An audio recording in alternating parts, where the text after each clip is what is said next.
গোয়েন্দা একটি ঠান্ডা অন্ধকার মর্গে প্রবেশ করেন। মর্গের একটি টেবিলে মৃত যুবকটি শুয়ে রয়েছে, তার পাশে একটি ঠান্ডা বিরিয়ানি প্লেট। অদ্ভুতভাবে বিরিয়ানিটি পূর্ণ, কিন্তু মাংসের টুকরো গলে গলে শীতল হয়ে গেছে। মৃতদেহটির মুখে এক ভয়ানক এক্সপ্রেশন।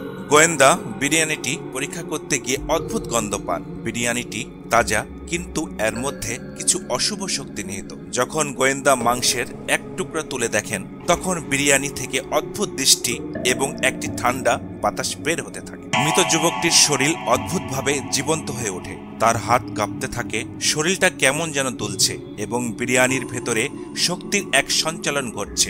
এই শক্তি যুবকের মধ্যে প্রবাহিত হতে শুরু করে এবং সে হঠাৎ ঘুরে বসে, ভুতুড়ে চোখে গোয়েন্দাকে দেখতে থাকে। গোয়েন্দা জানতে পারেন যে বিরিয়ানিটি একটি পুরনো অভিশাপের অংশ, যা এক সময়ে এক শকুনের জন্য প্রস্তুত করা হয়েছিল।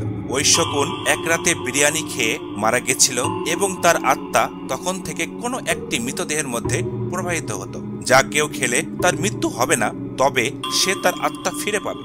গোয়েন্দা শীঘ্রই বুঝতে পারেন যে বিরিয়ানিটি আরেকটি জীবন্ত অস্তিত্ব তৈরি করে ফেলেছে। মৃত যুবকটি এক ধরনের আধ্যাত্মিক শক্তি দ্বারা নিয়ন্ত্রিত এবং তার আত্মা ফিরে এসেছে। গোয়েন্দা এই শক্তিকে থামাতে চেষ্টা করেন, কিন্তু সে নিজের জীবন ঝুঁকিতে ফেলেন। গোয়েন্দা বিরিয়ানিটি ধ্বংস করতে চেষ্টা করেন, কিন্তু শেষ মুহূর্তে এটি তার নিজের মধ্যে প্রবাহিত হতে শুরু করে। তাকে নিজেই সে অভিশাপ গ্রহণ করতে হয় এবং সে বুঝতে পারেন যে তার জীবনের শেষ পরিণতি এই বিরিয়ানি হয়ে উঠেছে। তখন বিরিয়ানিটি এক জীবন্ত আত্মার মতো তার মধ্যে প্রবাহিত হয়।